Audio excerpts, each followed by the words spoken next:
और इसमें मुख्य भूमिका युवा मोर्चा की रहेगी। युवा मोर्चा के कार्यकर्ता भी अपनी बैठक करके इसकी ठीक से प्लानिंग कर रहे हैं। सभी जिलों में जिला स्तर पर रक्तदान शिविर के संयोजक बने हैं, उनकी तैयारी चल रही है। दूसरा, 18 सितंबर से 2 अक्टूबर तक यानी कि अभियान समिति समाप्ति तक दूसरा हमारा चरण चलेगा। उसमें मंडल स्तर पर हमारे 1918 मंडल है, तो 1918 मंडलों पर ये रक्तदान शिविर लगाना है। जानकारी में आ जाएंगे। युवा मोर्चा के कार्यकर्ता आप सबसे संपर्क भी करेंगे। जहां पर लगता है कि उनके कार्यकर्ता नहीं है तो वहां पार्टी के कार्यकर्ताओं को इसका संयोजक बनाना है। इसके रक्तदान शिविर से पहले सीएचसी, पीएचसी के में जो चिकित्सक रहते हैं उनसे वार्ता कर लें, क्योंकि इसके लिए किस प्रकार से थोड़ा रख रखाव के लिए आवश्यकता पड़ती है। डॉक्टर्स की देखरेख में रक्तदान शिविर हो, ये हम लोगों को करना है। दूसरा, इसका एक कार्यक्रम करना है, स्वच्छता अभियान, स्वच्छता कार्यक्रम। ये भी 17 सितंबर को ही करेंगे।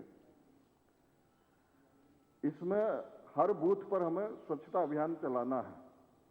सरकारी स्तर पर भी इसका आयोजन होगा और स्थानीय प्रशासन, लोकल बॉडीज, ये नगर निगम, नगर पालिका, नगर पंचायत और कुछ जो हमारी एनजीओज रहती है, स्वयंसेवी संस्थाएं रहती है, उन सबका इसमें सहयोग लेना है। हमारा कोऑर्डिनेशन उनके साथ हो जाए और हर बूथ पर एक दिखाई दे कि हाँ ठीक से स्वच्छता अभियान हुआ है, टिक मार्क जैसा ना हो। जैसा हम हमेशा हर अभियान में करते भी हैं कि जो पब्लिक पैलेसेस रहते हैं, पार्क है, स्कूल है, मंदिर है, बस स्टैंड है, या हमारे सभी मंडलों में लगभग कुछ ऐतिहासिक स्मारक है, स्वतंत्रता संग्राम सेनानियों से जुड़े हुए हैं, अलग अलग महापुरुषों की प्रतिमा भी कहीं लगी है। ऐसे स्थानों पर हमें स्वच्छता अभियान चलाना है। तीसरा इसका कार्यक्रम रहेगा निःशुल्क स्वास्थ्य शिविर। ये 17 सितंबर से शुरू होगा और 24 सितंबर तक इसको करना है। और इसमें एक ध्यान और करना है, 17 सितंबर को माननीय प्रधानमंत्री जी का लाइव संबोधन भी होना है। इसलिए इस पर भी हम जिला हॉस्पिटल, सीएचसी और उनसे संपर्क करें। एलईडी लगाने की व्यवस्था वो लोग करेंगे। हमारा संख्या ठीक प्रकार से वहां जुटे, इसका हम लोगों को लाइव सुनाने की व्यवस्था करनी है। वहां पर पार्टी के द्वारा थोड़ा सा स्टॉल जैसा हम लगाते हैं, जलपान वगैरह की व्यवस्था, पानी की व्यवस्था, ये हम लोगों को करना है। और उसी स्टॉल पर हमारे केंद्र सरकार की, राज्य सरकार की जो योजनाएं हैं, स्वास्थ्य से रिलेटेड योजनाएं हैं, उससे संबंधित कुछ पत्रक रहे, कोई जानकारी देने की व्यवस्था हम लोगों को करनी है।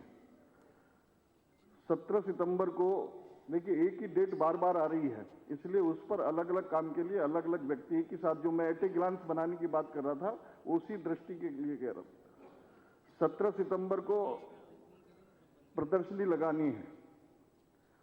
प्रदर्शनी हम लोगों को मिलेगी, केंद्र की ओर से आएगी।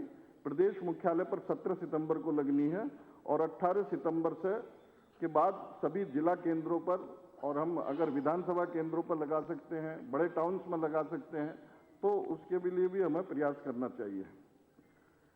एक अगला कार्यक्रम इसमें यानी 5वां कार्यक्रम होगा प्रबुद्ध वर्ग संवाद, इंटेलेक्चुअल मीट। इसमें इसका विषय हमारे पास पहले से ही है, आत्मनिर्भर भारत, विकसित भारत। इस विषय पर ये हमारी इंटेलेक्चुअल मीट हो और इसमें केवल पार्टी के कार्यकर्ता ना आए। कई बार जब हम इस प्रकार का कोई प्रबुद्ध संगोष्ठी करते हैं तो सब पार्टी के कार्यकर्ता